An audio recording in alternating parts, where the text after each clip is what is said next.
Hola, ¿qué tal? Qué gusto tenerlos por aquí. Yo soy María Scherer y me da muchísimo gusto que hoy vamos a platicar con Beatriz Paredes. Ella fue dirigente del PRI, es senadora. Beatriz, de veras qué gusto que estés aquí conmigo en Latinos. Hola María, mucho gusto y mucho gusto en saludar a toda la audiencia. Beatriz, recientemente ya, finalmente, suena tu nombre y de manera seria, porque hay otros que suenan también, pero provocan hasta bromas, tu nombre para la candidatura a la presidencia de la República. Faltan otros nombres, Beatriz. ¿Por qué sale el tuyo? ¿Crees que la oposición iba tarde? No, creo que todo el proceso lamentablemente se adelantó. Creo que es un error haberlo adelantado. Me parece que particularmente en el caso de los candidatos oficiales que tienen responsabilidades públicas, pues el que también sean mencionados como precandidatos o como con muy mal gusto les dijeron corcholatas, hace que se distraigan un poco de sus responsabilidades institucionales. Bastante. No se relaciona con lo que dice la ley electoral, pero pues el presidente, por las razones que haya tenido, decidió adelantar el proceso y en ese sentido, pues todas las fuerzas políticas han tenido que revisar sus estrategias. Me parece que lo más saludable para la sociedad mexicana es que no hubiéramos entrado en este largo túnel de especulaciones, pero pues estaba así dadas las cosas, entonces hay que participar. Pues sí, ya entrados en gastos, ¿no? Como se dice, pues lo adelantaron, pero hay que entrarle. ¿Por qué sale tu nombre ahorita? En primer lugar, porque recibí varios pronunciamientos en mi favor de una figura distinguida del priismo como don Jorge de la Vega Domínguez, que fue expresidente del Comité Nacional del PRI, también del líder de mi bancada en el Senado, y bueno, pues es el coordinador de la bancada en la que yo participo, entonces su expresión pues reflejó respeto a mi trabajo, que me ha conocido en el esfuerzo legislativo, y porque estoy convencida de que esta es una etapa de participación protagónica de las mujeres. Creo que hay un gran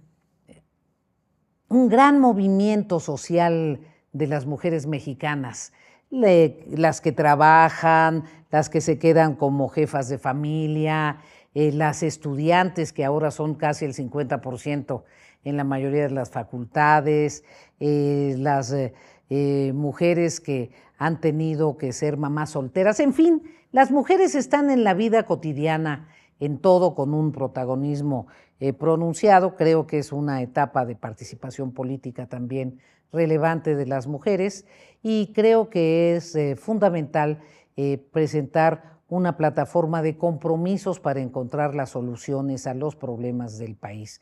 No se trata simplemente de decir quiero ser y me parece que estoy listo, etcétera, sino me parece que es esencial construir un diálogo con la sociedad, generar un amplio frente opositor, no solo de fuerzas políticas partidistas, sino sobre todo de organizaciones de la sociedad civil, y que podamos entonces plantearle a la ciudadanía propuestas que se relacionen con sus expectativas. Tú siempre te has manifestado como aliancista, ¿no? A favor de esta alianza. ¿Cómo debe de ser elegido el candidato de esta alianza? Con un método democrático.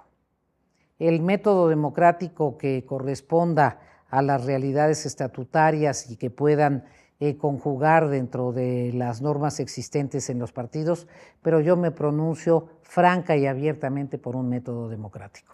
Y si así fuera, ¿no? Y se eligiera el candidato aliancista por un método democrático, eso le daría, ¿tú crees, de saque, ¿no? O de salida una ventaja de legitimidad al candidato opositor? Mira, yo creo en la democracia, creo que los procedimientos democráticos siempre son positivos, porque primero despejan, si son procedimientos limpios, si son procesos transparentes, despejan cualquier tipo de duda. Y segundo, también permiten en la propia construcción del proceso democrático aprendizajes para todos. Entonces, sí tiene esa ventaja, pero sobre todo me parece que le da coherencia a una candidatura que proviene de fuerzas políticas tan diferenciadas. Uh-huh. Mencionabas la participación de las mujeres, ¿no? En la vida, en todos sus ámbitos, ¿no? En el ámbito social, en el ámbito político, etc. En el ámbito periodístico. En todos. Seguramente Claudia Sheinbaum va a ser candidata, ¿no? Hay cierto ruido, pero lo más seguro es que sea ella. ¿Cómo sería la primera elección en donde habría más de una mujer? Porque hemos tenido varias candidatas a la presidencia. Pero si tú fueras candidata, si Claudia Sheinbaum fuera candidata, sería la primera vez que tendríamos a 2 de 3, ¿no? O una mayoría de candidatas mujeres. Conste que yo no he dicho nada sobre quién será la candidata o el candidato. Es una de Morena. hipótesis. Es una hipótesis tuya. Así es. Que yo escucho con mucho interés. Mira, creo que el discurso en general de las mujeres que nos dedicamos a la política, hay excepciones, pero en general es un discurso menos grosero, no de la palabra grosería, sino grosero de burdo, del significado profundo del sentido grosero del lenguaje. Creo también que ponemos énfasis en algunos temas que a veces no salen en el discurso de los hombres, como para qué alcanza el gasto familiar y para qué no alcanza el gasto familiar. Me parece que tenemos... Son datos que no traen aquí, ¿eh? No, es la verdad. Es verdad. Y me parece también que nos referimos más a las cosas cotidianas, al quehacer cotidiano, a la vida que se desarrolla diariamente cuando llevas a tus hijos a la escuela, etcétera. Entonces, te diría que en ocasiones me parece que las mujeres tocamos temas que no son tan relevantes para el discurso de los hombres. Y yo personalmente, como un compromiso ético conmigo misma, siempre me he planteado nunca descalificar a una mujer por razones personales. Me parece que no se vale que una actitud de sororidad, de identificación, es ser respetuosa con la vida personal de las mujeres que participen, no utilizar eso para dar golpes bajos, tener todas las diferencias ideológicas o políticas o de visión que sean, pero nunca descalificar por razones personales. Ahora, yo un poco lo he pensado en términos absolutamente contrarios. Pienso que ser candidata te da ya una ventaja frente al candidato. ¿Tú crees que es así? O más bien yo quiero pensar que así debe de ser. Depende. Yo creo que si eres una candidata informada y con la experiencia suficiente y con el bagaje de conocimientos, sí te da una ventaja. Pero si eres una candidata desinformada, que no tenga elementos sobre las cuestiones cruciales que le preocupan a la ciudadanía, no te da esa ventaja. ¿Una gran candidata frente a un gran candidato? Depende del tipo de sociedad de que se trate.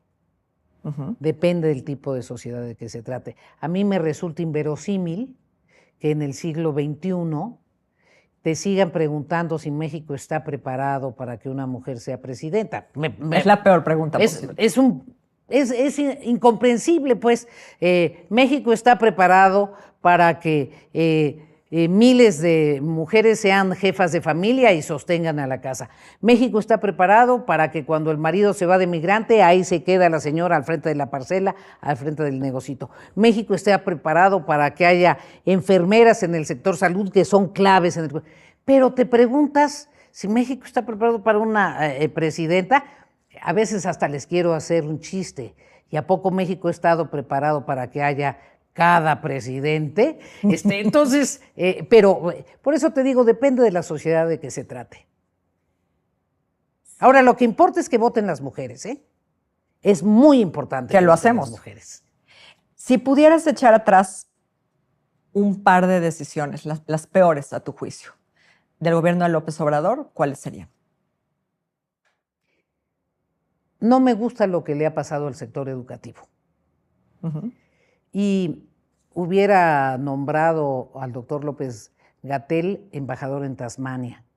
Me parece que el manejo inexacto, por ser prudente en la expresión, de los datos al inicio de la pandemia, el no decirle al presidente que era muy importante que él se pusiera el cubrebocas, el señalar que si había 60,000 muertes era un desastre y una catástrofe, y a la hora de que hay 350,000 muertes quedarse callado, el desabasto de medicamentos en las clínicas de las instituciones médicas del sector público. Me parece que en materia de salud han sido muy erráticos. ¿Y en materia educativa? En materia educativa, el esfuerzo que hicieron para transmitir clases y el esfuerzo que hicieron los maestros para adaptarse al uso del Internet y de los medios electrónicos fue muy loable. Sin embargo, hay cuestiones que no comprendo. Creo que a los padres de familia les serviría mucho saber si aprendieron sus hijitos en estos 2 años o no. Me parece que es esencial poder aquilatar el conocimiento que los niños han adquirido, el reconocer la problemática de la deserción escolar y tomar medidas oportunamente. Cerrar las escuelas de tiempo completo, francamente me parece que no dieron la información adecuada. Las escuelas de tiempo completo tienen que ver con un proceso pedagógico mejor logrado, con más horas de aprendizaje, con nutrición correcta. En fin, son avances que se habían logrado en el sector educativo que fueron conquistas de muchas décadas, no del periodo anterior o de otro, y por ejemplo, esas cosas me parece que son incorrectas. A ver, yéndonos un poco atrás, te preguntaría lo mismo con respecto a los gobiernos del PAN. ¿Cuáles son los 2 asuntos a los que tú les darías para atrás? Yo no hubiera manejado la estrategia de seguridad que manejó el presidente Calderón. No creo que haya sido asertivo. Me parece que quedó muy impresionado por la estrategia que aplicaba el presidente Álvaro Uribe en Colombia, pero ni por escala, ni por características, ni por diagnóstico de las circunstancias de ambos países era reproducible, una imitación extralógica. En el caso del presidente Calderón. Y en el caso del presidente Fox, me parece muy importante la revisión de su relación con América Latina.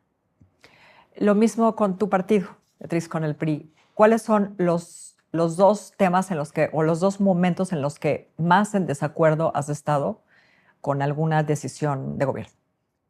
Te puedo decir de cuáles gobiernos, porque yo he estado muchas veces yo sé. Pero no nos vayamos tan atrás. Mira, en el caso de la última administración, yo hubiera cesado mucho antes al señor Lozoya y hubiera tomado decisiones drásticas en relación a su presunto manejo. Me parece que se debió haber actuado en lo que tiene que ver con Odebrecht en ese sentido, desde el principio. Y con el manejo en general de algunas cuestiones. Y por otra parte, algunas cosas de la política agropecuaria las hubiera revisado. ¿Cuáles crees tú que han sido 2 aciertos del gobierno de López Obrador? Y te lo pregunto por esto, digamos, proyectándonos e hipotetizando todavía. Tú dijiste en una entrevista con El País reciente, que pensabas que ya no se podía dejar de pensar y de hablar prioritariamente sobre las personas de más escasos recursos, ¿no? Y hablabas de eso en función de un acierto de López Obrador, ¿no? Que yo pienso que fue un acierto sobre todo en su campaña, porque eso no se ha traducido necesariamente en una realidad para esta población.